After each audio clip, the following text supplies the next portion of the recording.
ശാലിനിയുടെ latest episode പ്രൊമോയിൽ അവിടെ പിന്നെ കുട്ടികളും ശിവനും ശാലിനിയും കൂടി ഒരു ഐസ്ക്രീം പാർലറിൽ ഇരിക്കുന്ന സീനാണ് കാണിക്കുന്നത്. അപ്പോൾ ഇവർ സ്കൂളിലേക്കോ വീട്ടിലേക്കോ കുട്ടികളെയും കൊണ്ട് പോകുമ്പോൾ ഐസ്ക്രീം കഴിക്കണമെന്ന് പറയായിരിക്കും, അങ്ങനെ ഇറങ്ങുന്നതായിരിക്കാം. ഇങ്ങനെ പാർലറിൽ ഇരിക്കുമ്പോൾ ഐസ്ക്രീം കൊണ്ടുവരുന്നുണ്ട്.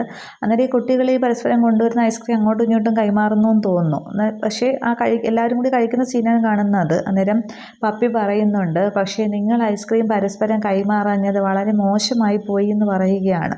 അന്നേരം ശിവനോട് ശാലിനിയോടും പറയുന്നുണ്ട് അങ്ങോട്ടും ഇങ്ങോട്ടും കൈമാറാനായിട്ട്. ഇനി കൊടുക്കാനോ ആയിരിക്കും, സത്യ ഇനി പപ്പിക്ക് കൊടുക്കുകയോ പപ്പി സത്യയ്ക്ക് കൊടുക്കുകയോ ചെയ്യുന്നുണ്ടായിരിക്കാം.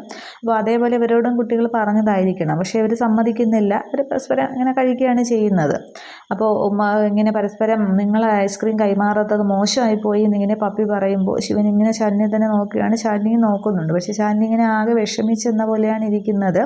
ശിവനത് മനസ്സിലാവുന്നുണ്ടോ എന്ന് തോന്നുന്നു. അന്നേരം പപ്പി പറയുന്നുണ്ടോ അത് സാരമില്ല, ഇനി അടുത്ത തവണ നമ്മൾ കൈമാറും അല്ലേ അമ്മേ എന്നിങ്ങനെ ചോദിക്കുമ്പോഴും ശാലിനിക്ക് ആ ഒരു വിഷമം ഇങ്ങനെ കണ്ണൊക്കെ നിറഞ്ഞു വരുന്ന ആ ഒരു സീൻ കാണിക്കുന്നുണ്ട്. പക്ഷേ ശിവൻ ഇങ്ങനെ നോക്കി നിൽക്കുന്ന ആ ഒരു സീനിയെ കാണിക്കുന്നത്. അതിനുശേഷം കാണിക്കുന്നത് ശാലിനി ഒറ്റയ്ക്ക് ഇങ്ങനെ ബീച്ചിൽ പോയി ഇരുന്ന് ഇങ്ങനെ തിരകളെ നോക്കി വിഷമിച്ചിരിക്കുന്ന ആ ഒരു ബെഞ്ചിൽ ശാലിനി ഒറ്റയ്ക്ക് ഇരിക്കുകയാണ്.